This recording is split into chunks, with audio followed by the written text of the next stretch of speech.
What's going on, guys? Welcome back to the channel. Today's video, I wanted to just kind of give my thoughts on the Type R record around the ring that's recently been broken and some of the controversy that's behind it. So if you're interested in hearing my thoughts on that, then stick around.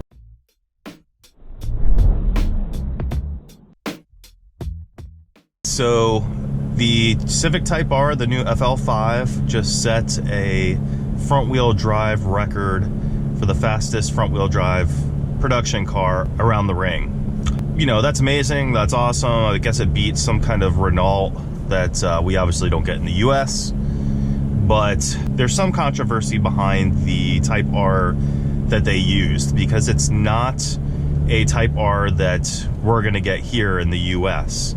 And so from what I've seen and read, the car is basically stripped out of all of the electronic components. So it doesn't even have air conditioning. And I'm sure taking all of those electronic components out, which, as you guys all know, is what makes modern cars heavier than the predecessors, would obviously lighten it up quite a bit. So it's called the Type R, I believe S Group or S Spec or something along those lines. And again, we're not getting it here, and I believe the only place that's getting it is left-hand drive European markets.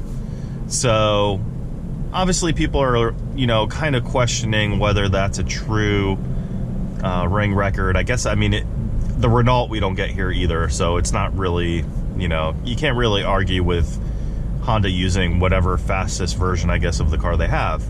I've also heard that, and I don't know if it's this particular model or this particular car, but I saw someone say that they actually shortened 5th and 6th gear in the car as well. So it takes advantage of the ring's, you know, track layout and some of the longer stretches that they can get better gearing in. But yeah, I mean, I guess for the US market, it's like, it's one of those things where it's like, yeah, there are actually other places in the world that get different cars than us and different specs, and we don't rule everything. It's a racetrack in Germany after all. So my feelings on it are, you know, they're trying to get a lap record. They're gonna, again, use the fastest, lightest, quickest version of the car that they have. They don't just market it to the US. So I don't have a problem with that. I think it's more, the problem is with the press. But this isn't a modern day issue. This was happening in drag racing back in the 60s.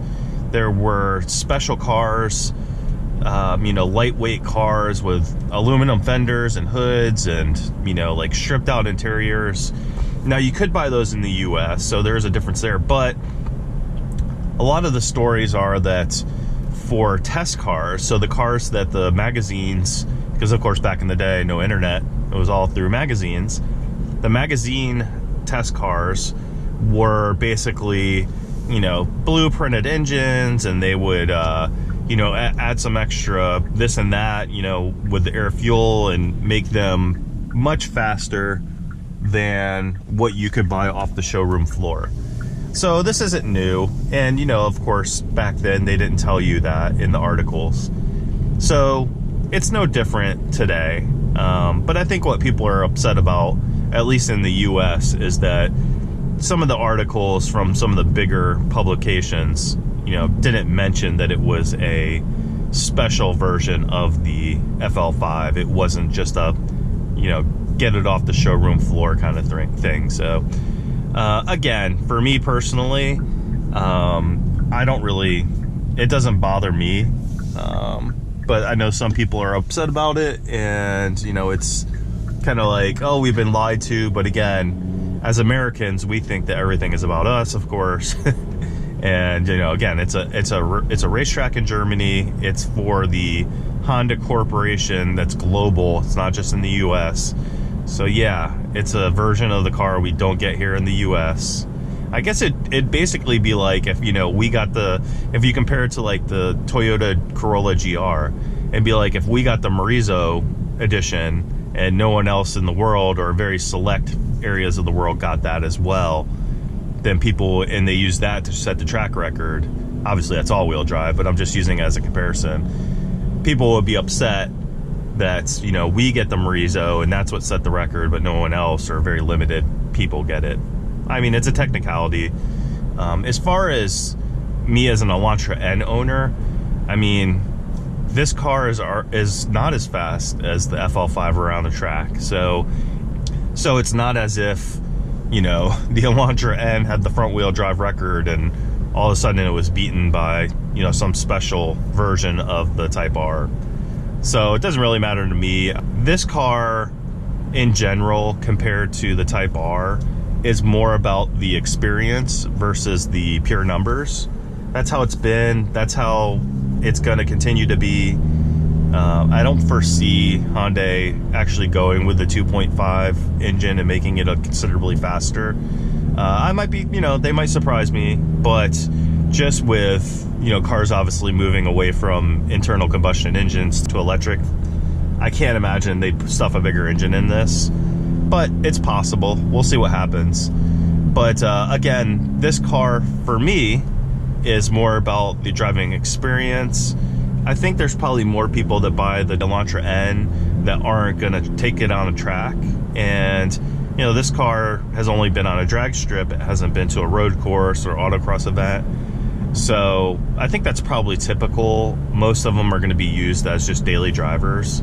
And so I think that's kind of what Hyundai took the approach with this car, is to make it where, yes, you could absolutely take this to a track. It could put down some amazing numbers with cars that cost much more than it, and it should have no business doing laps that fast. But the experience of driving this car with the exhaust and just the drama that comes with it and the fun factor and, you know, being able to rotate the rear and all those different things is what makes this car so special to me.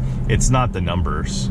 Although I was, of course, shocked and pleased with this car running a 12-second quarter mile with, you know, just lightweight wheels and an engine mount bushing set. So numbers do matter, I guess, in a sense, but for me, it's not that big of a deal for this whole production car world record and blah, blah, blah.